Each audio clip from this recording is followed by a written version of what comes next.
Então, boa noite a todos, sejam bem-vindos. Essa semana houve dois acontecimentos que sugeriram, então, o assunto desta aula. O primeiro foi, evidentemente, este problema com a exposição do Santander, e o segundo foi o fato de que o deputado Jean Willis está apoiando um projeto apresentado por um outro deputado, cujo nome me escapa no momento, aliás, cujo nome eu jamais soube, que descriminaliza qualquer obra de arte, de maneira que se o crime foi cometido mediante uma obra de arte, não há acusação possível.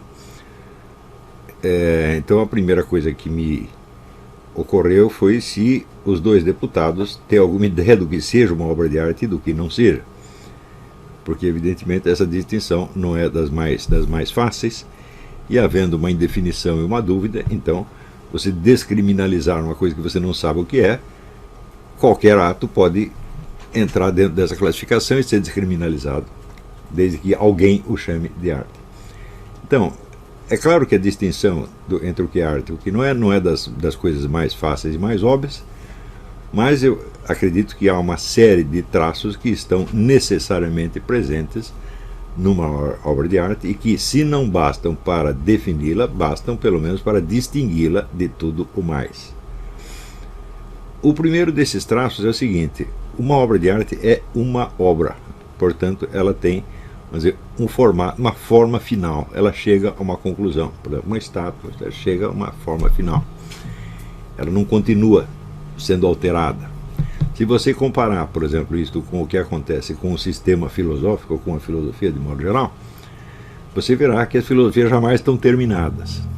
Quer dizer, você não pode dizer que um determinado livro contém a filosofia do seu fulano, do seu ciclano, porque ele vai estar continuamente acrescentando novas observações, novos problemas, etc, etc. De modo que, se você perguntar assim, o que é a obra de Shakespeare? A obra de Shakespeare constitui-se dos textos que ele publicou como peças de teatro e como poemas, ponto final. O que Shakespeare disse fora disso aí não faz parte da obra. Mas e no caso de um filósofo? Não podemos esquecer que a própria tradição filosófica ocidental foi fundada por um sujeito que jamais escreveu um livro, que é Sócrates. Portanto, tudo que Sócrates disse, seja, vamos dizer, num diálogo filosófico formal, seja numa conversa qualquer do dia a dia, acaba tendo importância para a filosofia de Sócrates. Então isso quer dizer que a filosofia não é jamais uma obra. A filosofia é uma investigação da qual algumas partes se expressam e se cristalizam em obras escritas, mas uma boa parte não. Tá certo? Daí que, para o estudo de uma obra filosófica, tudo o que um filósofo escreveu ou disse acaba tendo importância, inclusive correspondência pessoal, conversações que alguém lembrou e assim por diante. Então, mas no caso da obra de arte, não. A obra de arte ela tem, vamos dizer, um formato fechado e terminado, encerrado. Mesmo que seja uma obra de arte que se desenrole no tempo, como por exemplo uma peça de teatro. Peças de teatro chegam à sua conclusão. O que o autor possa ter falado fora do texto da peça não faz parte dela e não contribui para o julgamento dela, para a compreensão e julgamento dela. Claro, algum dado biográfico pode ser usado secundariamente para a análise do sentido da obra, mas é sempre uma coisa secundária. Isso não pode jamais se substituir ou ser nivelado àquilo que está dentro da obra. Isso quer dizer que, no caso de um poeta, de um dramaturgo, a noção de obras completas é perfeita. E no caso de um filósofo, não. Você vê, se você pegar as obras de Edmund Husserl ele sabia taquigrafia, então quer dizer, ele escrevia na velocidade que ele pensava. E sobraram, quando ele morreu, 40 mil páginas taquigrafadas, o que dá mais ou menos umas 120 mil páginas transcritas. Isso não acabou de ser publicado até hoje. De maneira que o futuro ainda pode reservar algumas surpresas com relação ao sentido último da filosofia de Edmund Husserl. Não se pode conceber isso no caso de uma obra de arte, que o sujeito fez uma estátua lá e você fica esperando que depois da morte dele, né, apareça algo que vai complementar a estátua. Isso não faz o menor sentido. Ou uma peça de teatro. Claro que o indivíduo pode ter uma segunda versão da peça escrita, mas a segunda versão também terá de estar completa. Então a noção da arte vem inevitavelmente ligada à noção da forma. Tá certo? Segundo traço, essa forma é uma forma física, né? Visível e sensível, o que não é a mesma coisa de uma filosofia. Numa filosofia se distingue entre a obra escrita ou publicada ou inédita, mas escrita, e o que nós chamamos de filosofema, que é a ordem interna daqueles pensamentos, que é uma coisa puramente abstrata, não tem existência física. O filosofema não é publicado, ele é o conteúdo, vamos dizer, teorético daquilo que está ali, e que pode, evidentemente, ser expresso com outras palavras que não aquelas que o autor usou, e às vezes até melhor do que ele se explicou. Tá certo? Então, uma filosofia pode ter uma existência imaterial, uma obra de arte jamais.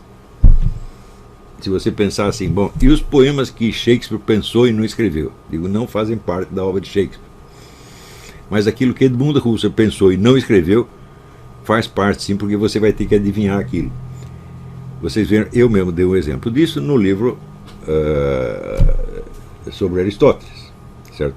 Teoria dos quatro discursos, onde eu puxo de dentro da filosofia de Aristóteles uma teoria que ele não escreveu, em parte alguma, mas que está implícita, está exigida pela lógica interna dos seus escritos. Ele nunca disse que a poética, a retórica, a dialética e a lógica são variantes de uma mesma ciência. Ele nunca disse isso. Tá certo? Quem foi dizer foi Avicena e Santo Tomás, muito tempo depois, mas se limitaram a observar isso de passagem, da onde justamente eu tirei a dica para estudar o assunto e descobrir qual era essa unidade por trás. Então essa unidade, ela não faz parte da obra de Aristóteles, mas faz parte da sua filosofia. Estão entendendo? Então, por exemplo, uma parte imaterial da filosofia de Aristóteles. Numa obra de arte, isso não faz o menor sentido. Quer dizer, aquilo que não alcançou, vamos dizer, uma forma visível, audível ou tocável, tá certo? Não faz parte da obra de arte de maneira alguma. Não é isso? Então, por exemplo, se você pegar a poesia oral, ela tem um formato físico, audível. A música, essa música é a mesma coisa, ela tem um formato audível, portanto atinge um dos sentidos. Então, um dos 5 sentidos tem que poder alcançar a obra de arte, senão ela simplesmente não existe. Uma obra de arte absolutamente imaterial, estranha aos 5 sentidos, não é concebível. Tá certo? Então nós temos esses dois traços que são inconfundíveis. Primeiro, a obra de arte tem uma forma acabada. Tá certo?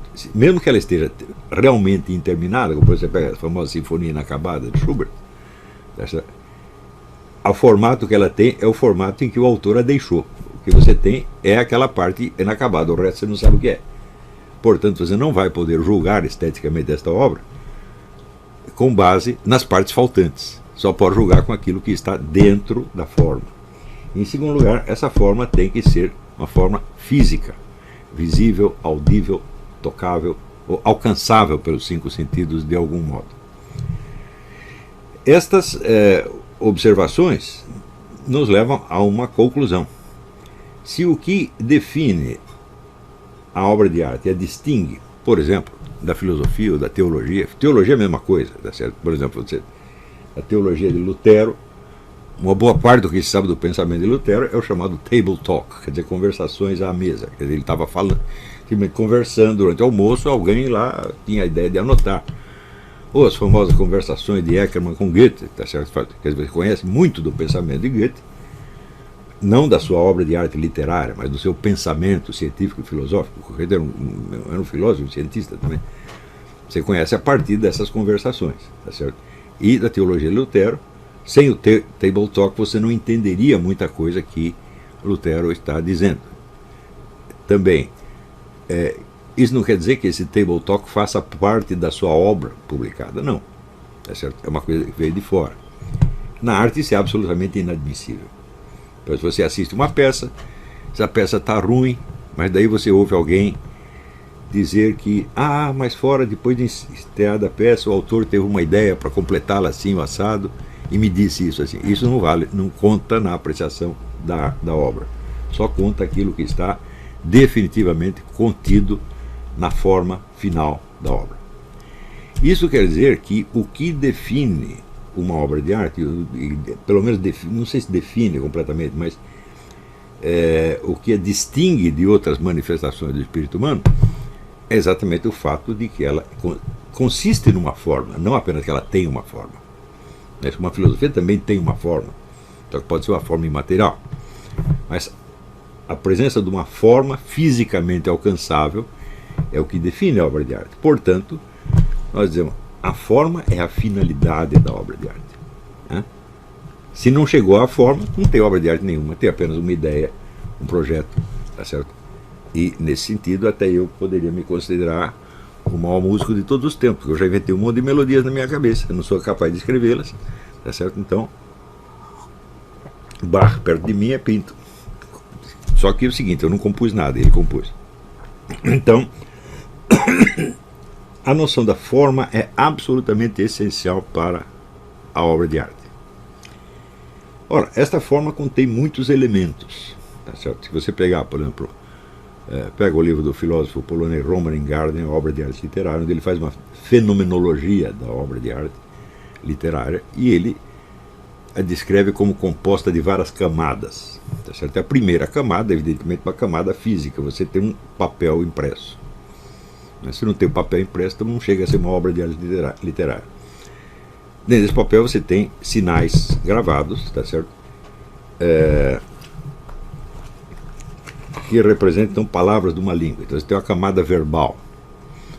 Em cima dessa camada verbal, você tem o mundo dos objetos, fatos e situações a que essas palavras se referem. E em cima disso você tem a concepção geral do mundo que o artista botou ali. Então,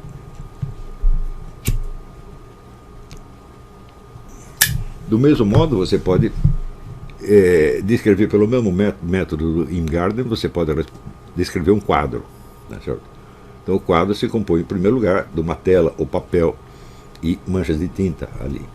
Em seguida você tem alguma referência a um objeto ou alguma forma puramente inventada, mas alguma referência certamente tem, mesmo na chamada obra de arte abstrata, que é incorretamente chamada abstrata, porque a arte não é jamais abstrata.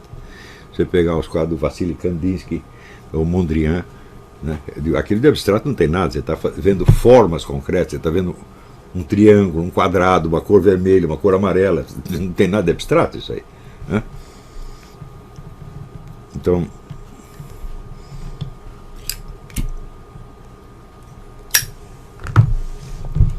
isso quer dizer que se aquilo que define a obra de arte, que a distingue, é a forma, então a forma é o elemento mais importante dela. Os elementos que a compõem materialmente pode ser qualquer coisa. Você pode, por exemplo, fazer, um pintor pode pintar uma obra de arte baseando-se no modelo de uma mulher lindíssima, ou dos anjos que ele viu numa visão celeste. Mas ele pode fazer um belíssimo quadro mostrando, por exemplo, um pedaço de carne podre. Porque a beleza não está na carne, está na forma. Né? Então é a representação que é bela e não o seu objeto. O objeto pode ser horrível. Mas, se você pegar, por exemplo, espécie de chequitos andrônicos, é só sangueira do começo até o fim, não tem nada de bonito ali, mas a obra de arte não está no conteúdo fático aludido, ela está na forma final. Então, uma bela representação de uma coisa feia é obra de arte, evidentemente, né? Se a forma é que é o essencial, então acontece que todo o conteúdo, ou seja, conteúdo, chamado de conteúdo, a alusão da obra de arte a coisas do mundo real ou imaginário. Então o conteúdo está submetido à forma, ele não vale por si, né? Ele nada significa por si, ele só significa dentro daquela forma que o artista lhe deu. Essa forma então implica uma interpretação estética dos fatos aludidos, ou do conteúdo aludido. Ora, o predomínio da forma é tamanho, que as ideias e convicções do artista não pesam em absolutamente nada para a apreciação da obra de arte. Ou seja, você não precisa ser um protestante para você apreciar a música de Bach. Embora ele tenha feito muita coisa sob inspiração do protestantismo. Não é isso? Você não precisa ser um católico para você apreciar o canto gregoriano. Você não precisa ser, vamos dizer, também não precisa ser católico para você apreciar Dante, o poema de Dante, tá certo? Você não precisa ser um comunista para você apreciar os romances dos grandes romancistas soviéticos como Maximo Gorky e Mikhail Solokhov. Então realmente são grandes obras de arte, né? E assim por diante. Isso quer dizer que o conteúdo das ideias e a referência aos fatos está submetido a uma consideração maior que a da forma. Então esta forma absorve esteticamente os vários conteúdos e os subordina. E é por isto mesmo que a apreciação da obra não depende do seu conteúdo, e sim da forma com que ela articula esses conteúdos. Estão entendendo isso? É justamente isso que permite que grandes obras de arte tenham interpretações filosoficamente, ou moralmente, ou teologicamente opostas. Se você lê, por exemplo, os estudos do Georg Lukács, que é um filósofo marxista, sobre Dostoiévski, e depois você lê os do Nikolai Berdyaev, que é um filósofo cristão, sobre o mesmo assunto, você vê que existem motivos absolutamente opostos para você apreciar a obra de Dostoiévski, porque a forma absorveu os conteúdos e ela tem uma existência própria. Estão entendendo isso aqui? Do mesmo modo, se você pega os poemas de Baudelaire, Baudelaire é aparentemente um poeta satanista, tá certo? Mas depois apareceu um livro de um crítico chamado Stanislas Fumet, que é um crítico católico, chamado Notre Baudelaire, Nosso Baudelaire. Então, mostrando que uma interpretação cristã dos poemas de Baudelaire é perfeitamente viável. E não faz sentido perguntar quem tem razão, porque os dois lados têm razão. Por quê? A obra de arte não é a afirmação de um conteúdo moral, político ou teológico. Ela é a criação de uma forma que abrange vários conteúdos. E é esta forma que a diferencia enquanto obra de arte. Estão entendendo? Isto quer dizer o seguinte: em qualquer caso em que a apreciação de uma obra de arte não possa ser separada da adesão ao seu conteúdo moral, religioso, ideológico, etc., não é uma obra de arte. A subordinação alterou. Por exemplo, pode acontecer até o caso extremo em que o artista, o escritor, o pintor, o músico faz uma música com determinada finalidade ideológica, doutrinal, propagandística, etc., etc. E ainda assim a forma predomina de tal modo que a obra pode ser apreciada independentemente, até contra esse conteúdo. Se você pegar as peças do Bertolt Brecht, tem umas peças dele que são muito ruins, outras que são muito boas. Tá certo? Parênteses. Dizem que quem escreveu as peças foi a mulher dele, ele roubou tudo. Mas isso não vem ao caso. Quem é o autor ou não, não interessa. Né? Ele era um vigarista mesmo. Né? Mas algumas peças são muito boas. Então essas peças são boas independentemente do conteúdo de propaganda comunista que era o objetivo dele.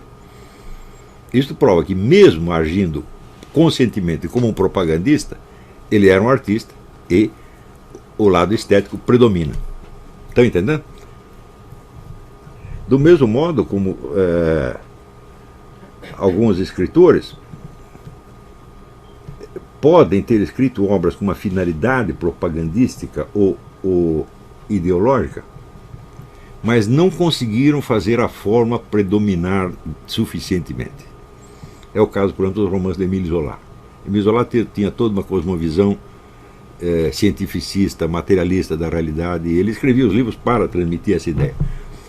Em alguns, que são livros muito bons, a forma predomina, se diz, é uma obra de arte. Nos outros ele fala, não, isso aqui é só propaganda barata de uma ideologia da época.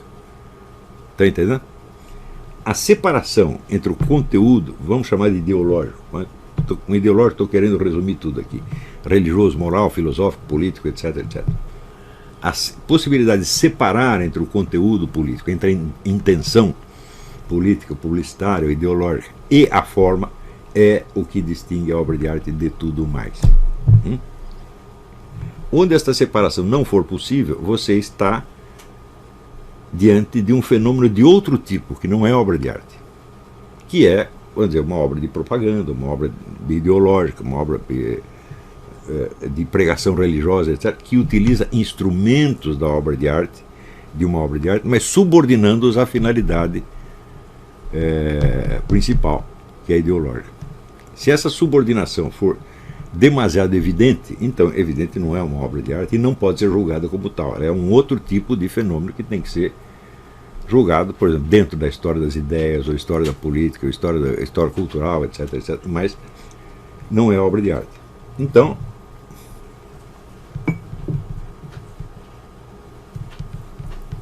é claro que nem o deputado que criou o projeto, nem o Jean Willis que o apoia, são capazes sequer de seguir esse raciocínio.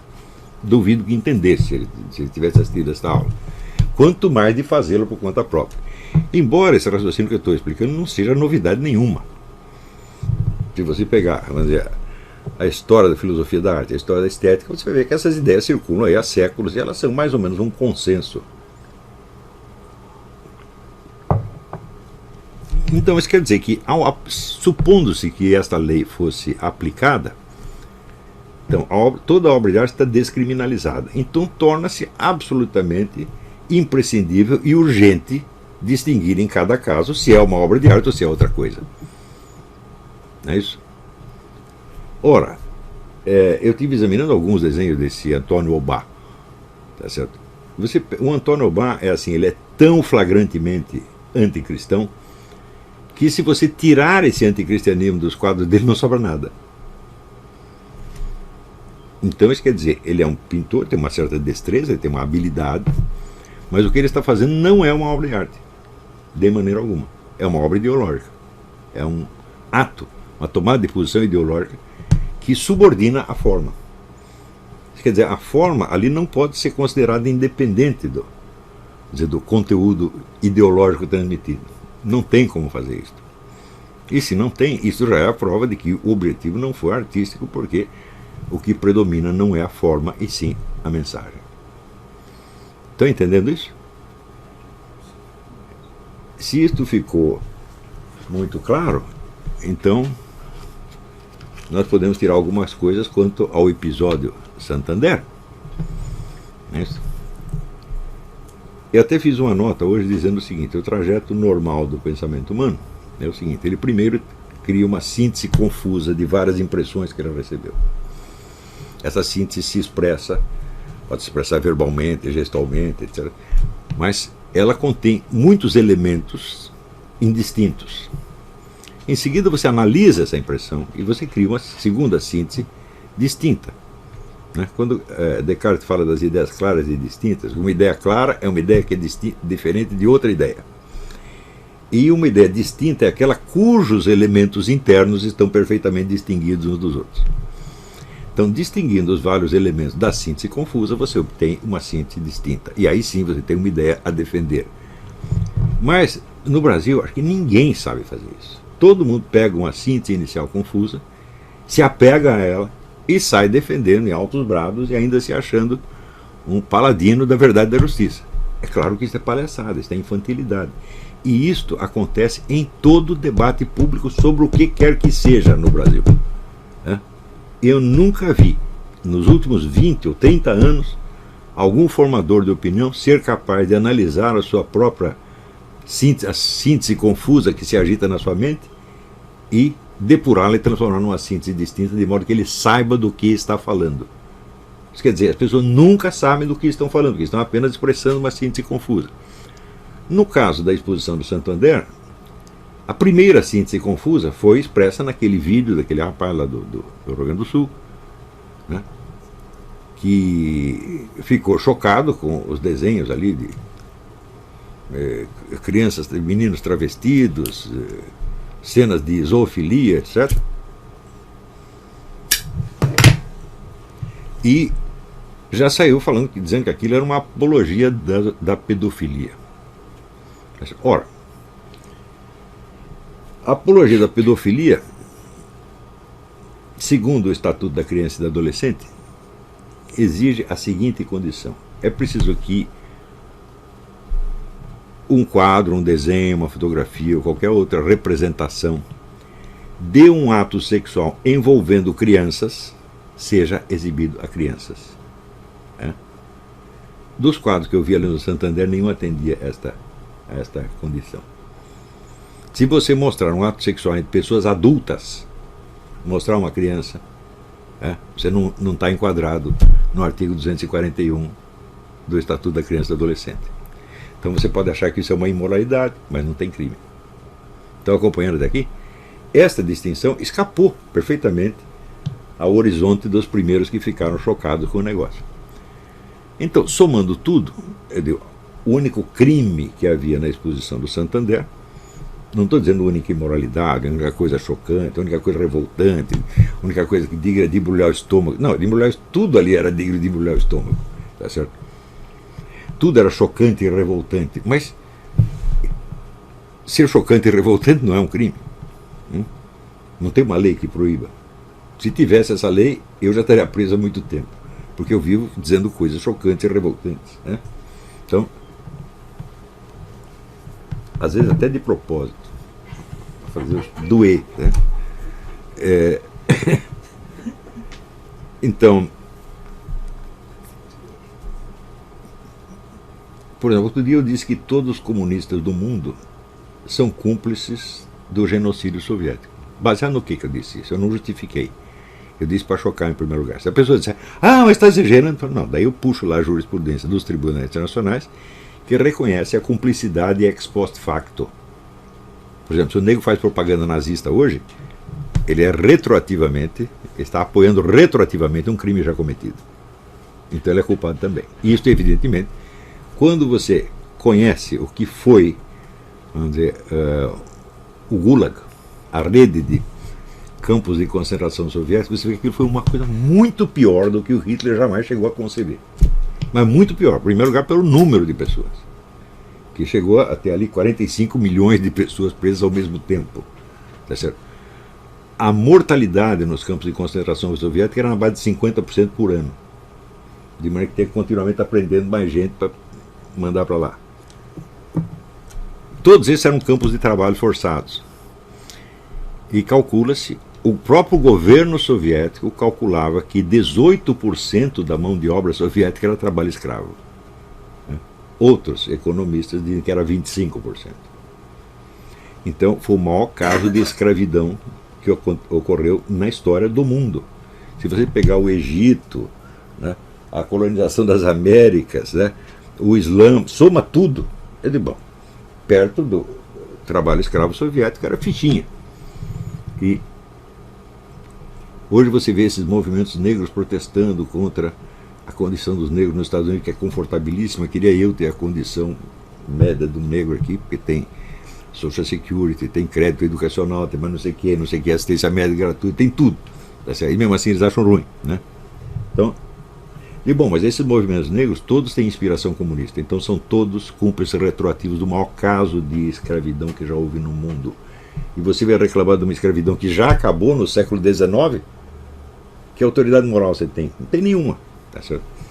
Mas eu gosto de soltar a coisa primeiro numa versão sintética que choque as pessoas e dê a impressão que eu estou exagerando. Eu falo, não estou exagerando. Se você quiser a demonstração todinha, com todos os detalhes, eu te dou com número, fonte, etc, etc, etc. Então os negros ficam quietinhos. Mas estou dizendo isso só para ilustrar que você ser chocante não é crime.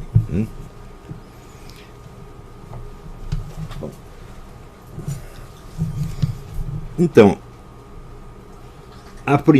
os primeiros protestos que se levantaram contra a exposição do Santander foram pura síntese confusa, misturando o que é pura imoralidade com o que é crime e com o que é indução a um crime.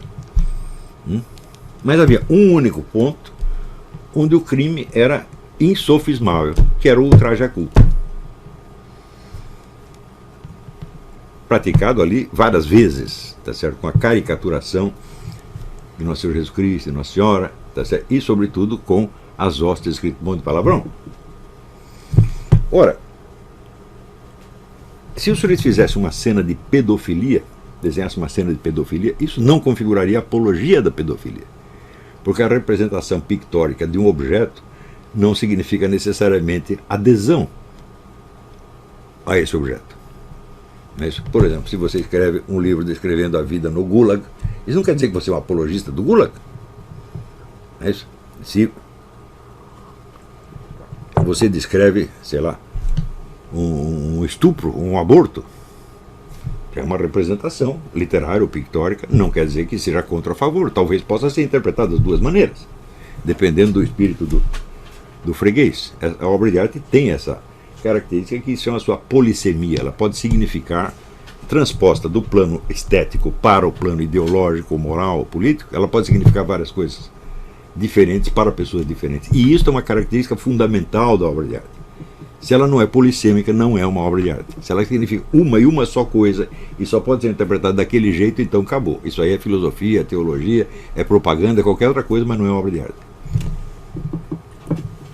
Então, no caso, este desenho das hóstias, ele não estava representando um crime, ele o estava cometendo. Ele não mostrou um sujeito escrevendo palavras nas hóstias, ele mesmo escreveu. Portanto, o crime se consuma no ato de desenhar aquilo. Está entendendo? E no ato de exibi-lo, também é crime. Então, ali não tinha dúvida, não tinha a menor possibilidade de dúvida.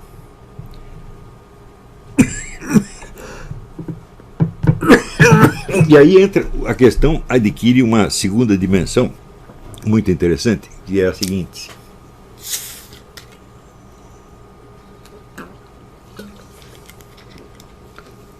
Ao sair berrando contra a exposição com base na sua síntese confusa, os cristãos, conservadores, etc., criaram uma pressão popular em cima dos artistas, da exposição e do banco.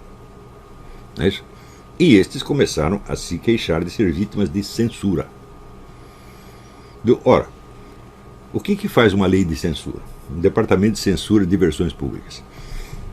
Ele permite ou proíbe a exibição de certos espetáculos, de certas obras, etc. Isso é tudo o que ele faz. O departamento de censura não pune ninguém. Ele não tem alcance penal. Ele literalmente faz apenas a censura. Ora, no caso, a imputação criminal e o desejo de censura vieram juntos, misturados.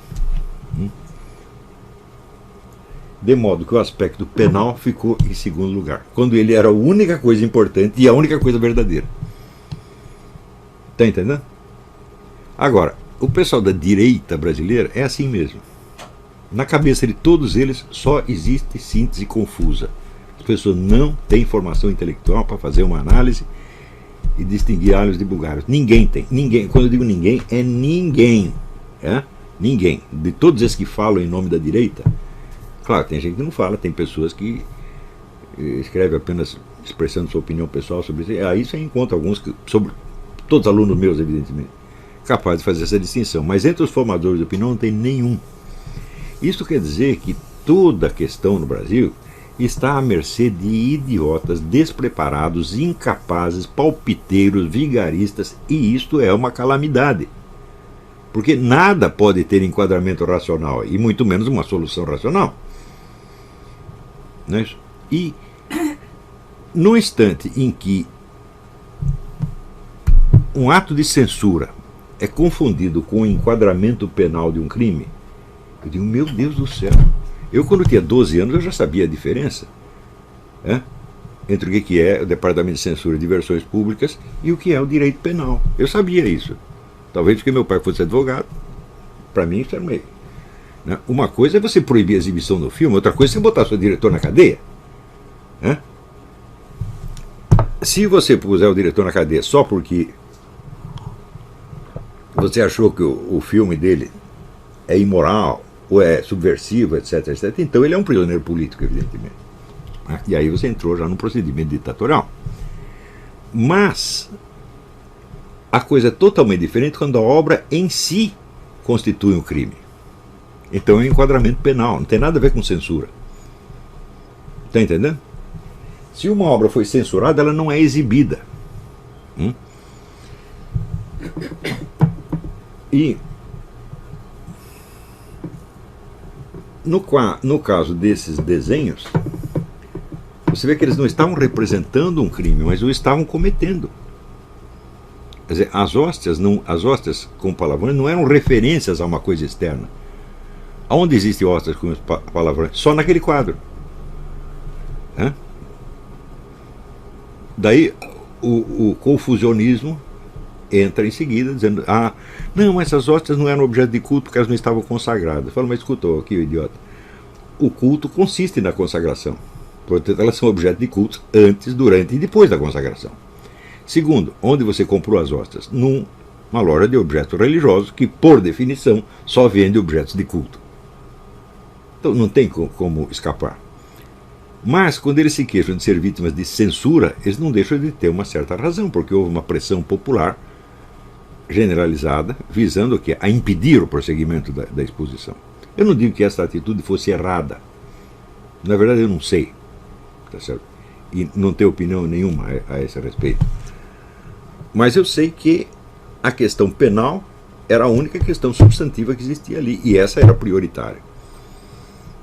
Tá, então, afinal de contas, o que você quer? Você quer apenas fechar a exposição e fazer os caras passarem 15 minutos de vergonha? Ou você quer punir um crime?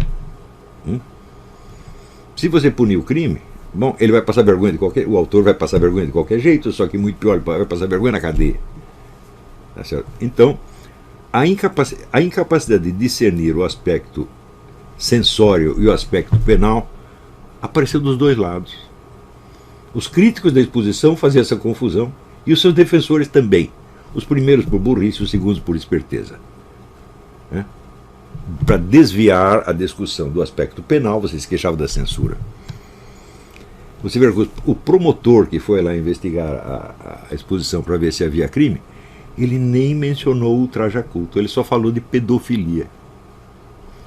E bom, no máximo ali eu não vi, na verdade, nem sequer uma representação de pedofilia, que seria um adulto fazendo sexo com uma criança menor de idade. Eu não vi isso em lugar nenhum.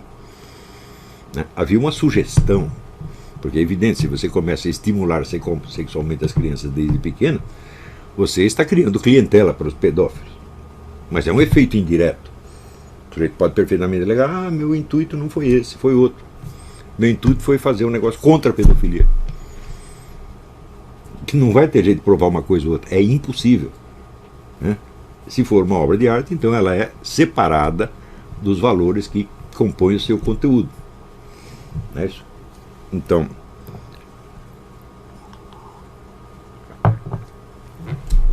você desenhar um elefante não é fazer apologia dos elefantes. Desenhar um animal qualquer, você pode odiar o animal, você pode desenhar uma aranha, por exemplo, sei lá, um escorpião. Não é isso?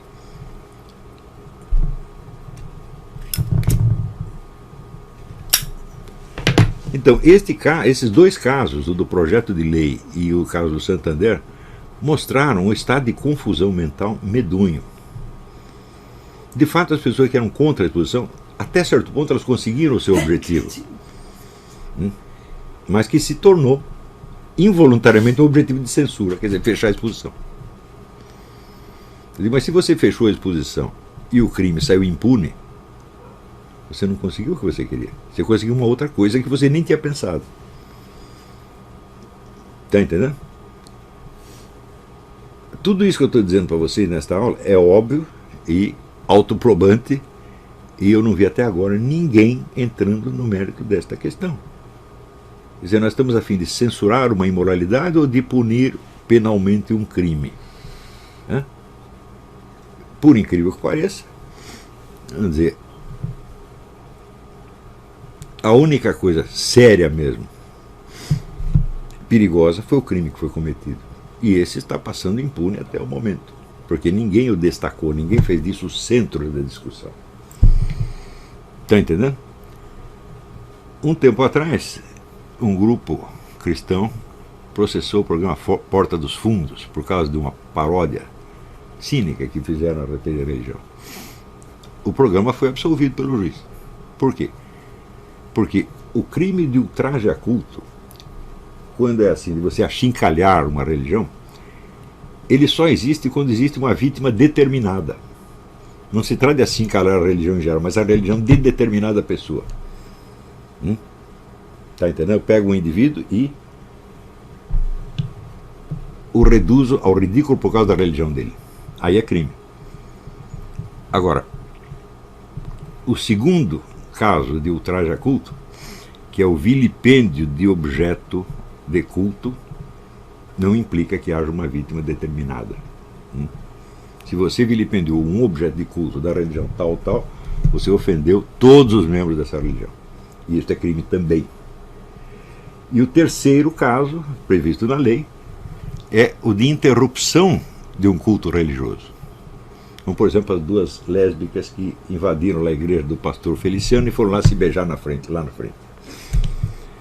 O pessoal diz, não, mas isso é uma imoralidade, tem que ser punido. O que foi punido não foi a imoralidade, foi a interrupção do culto. Se elas interrompessem, tá certo?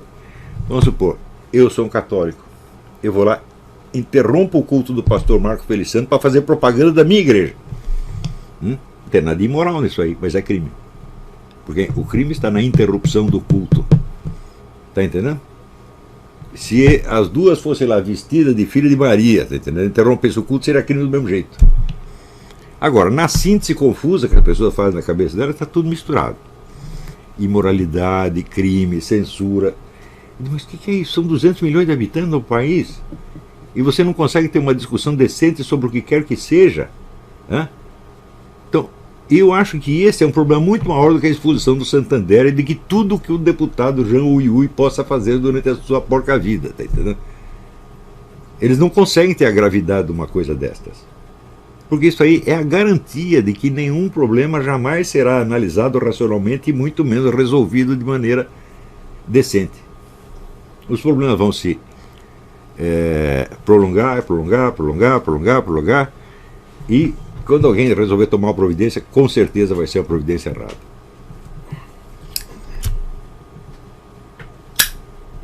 Um outro caso que acontece, vamos dizer, é o da famosa intervenção militar. Então, se você pegar uma das pessoas e dizer, olha, como é que é uma intervenção militar? Como é que se faz? Então, os militares simplesmente vão lá, prendem todo mundo e dizem, agora quem manda aqui somos nós. E elas fazem isso sem ter a menor ideia do que vão fazer no dia seguinte. Qual é o primeiro decreto que você vai assinar?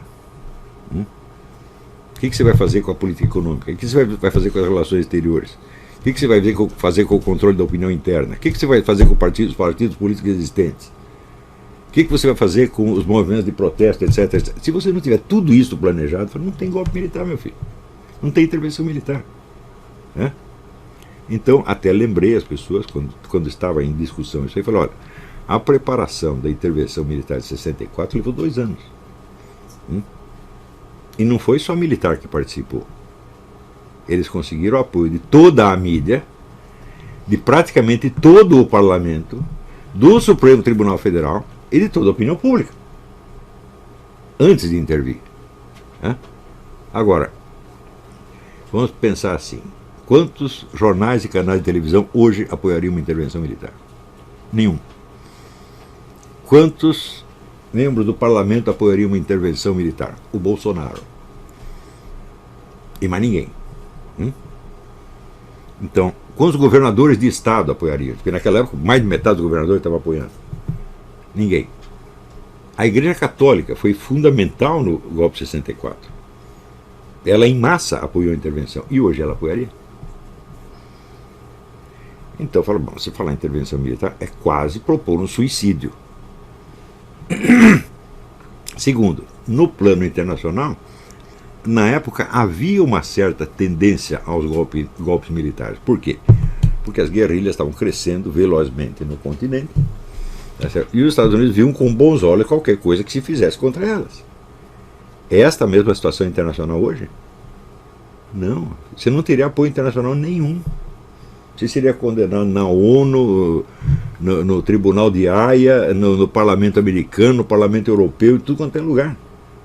Então você estaria sozinho contra o mundo sem apoio interno e externo. Você só teria apoio do povão, da massa solta e disseminada, a massa totalmente desorganizada.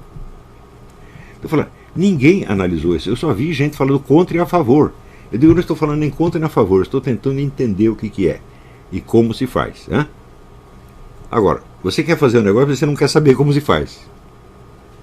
Então o que você é? Você é um louco, um palhaço.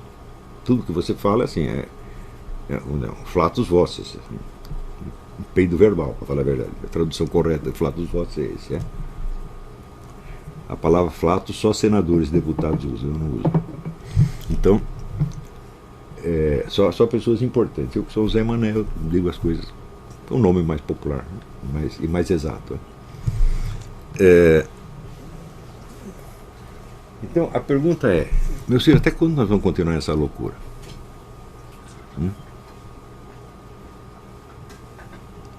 Você só vê gente tomando posição a favor e contra coisas que elas não têm a menor ideia do que seja. E que não são capazes de perceber que não têm ideia. Não são capazes de fazer a análise das suas impressões. Você veja, Aristóteles já ensinava que a inteligência humana não opera diretamente sobre os dados dos sentidos, mas sobre aquilo que se depositou na memória. Aquilo que se depositou na memória é um conjunto de imagens composta de elementos heterogêneos. Esse conjunto provoca em você uma emoção. E você expressa essa emoção acreditando que está dizendo alguma coisa. Você não está dizendo nada. Vamos dizer, para você sair da síntese confusa e chegar a uma síntese distinta, você precisaria analisar os conteúdos guardados na sua memória. Analisar sua própria constelação de impressões. Para distinguir, em primeiro lugar, o que veio do fato e o que é uma reação meramente sua. Por exemplo, se eu fico com medo de algo, não quer dizer que esse algo seja necessariamente temível.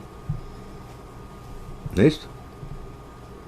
Não, você sonha com um tigre atacando você, você fica com medo. Só que não tem tigre nenhum ali. Então você pode dizer, bom, o medo não veio do tigre, veio de mim mesmo. Não é isso? Se eu não sei distinguir o que vem de mim e o que vem dos fatos, eu estou em plena alucinação.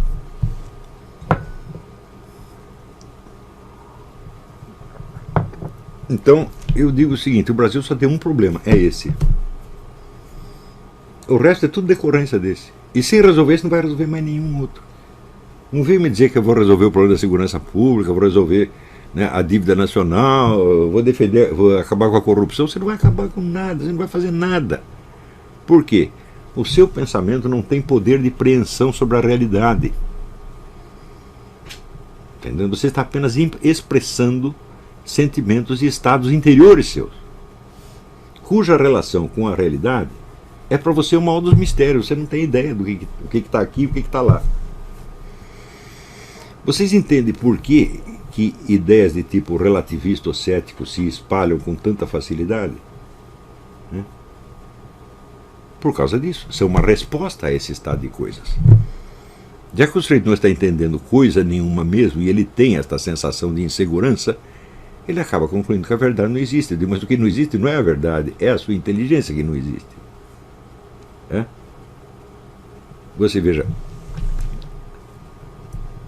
se você pegar toda a psicologia contemporânea,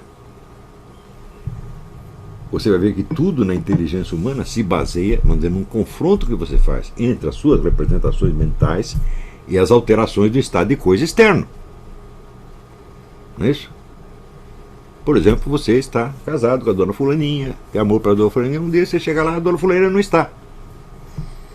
Da onde que ela sumiu? Dos seus pensamentos? Não, sumiu da sua casa. Isso não é um dado da sua interioridade, é um dado do mundo real. Não é isso? Daí alguém te fala, ela fugiu com o vizinho. Também é um dado do mundo real. Tá certo? Então, tudo o que nós fazemos é esse jogo constante entre o estado interior e as modificações sucedidas no mundo externo. Isso quer dizer que algum conhecimento do mundo externo nós temos necessariamente, senão não conseguiríamos sequer pensar. Não é isso? Então, os argumentos céticos eles acabam se espalhando não pela força dos seus argumentos, mas porque eles dão um alívio ao indivíduo que está em dúvida total. E por que ele está em dúvida total? Porque ele simplesmente é vítima das suas próprias sínteses confusas. Ele vagamente sente que ele está enganado a respeito de tudo. Não confessa isso, mas sente isso. Tá certo? Bom, então, por hoje é só. Daqui a pouco voltamos com as perguntas.